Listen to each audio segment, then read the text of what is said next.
Les sénateurs français de gauche pensaient pouvoir gagner du temps pour empêcher le vote de la réforme des retraites, pomme de discorde entre gouvernement et les millions de Français depuis son annonce. Ça n'a pas été le cas puisque les choses se sont accélérées dans l'hémicycle.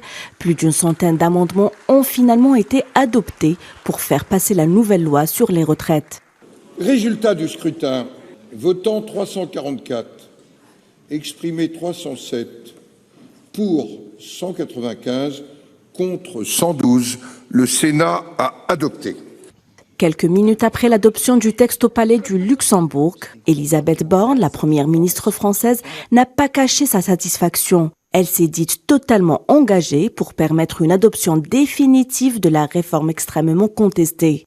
Le projet phare du second quinquennat d'Emmanuel Macron poursuivra son parcours législatif la semaine prochaine et devrait faire l'objet d'un nouveau vote qui s'annonce serré à l'Assemblée nationale. Ce samedi, des centaines de milliers de personnes ont manifesté dans toute la France.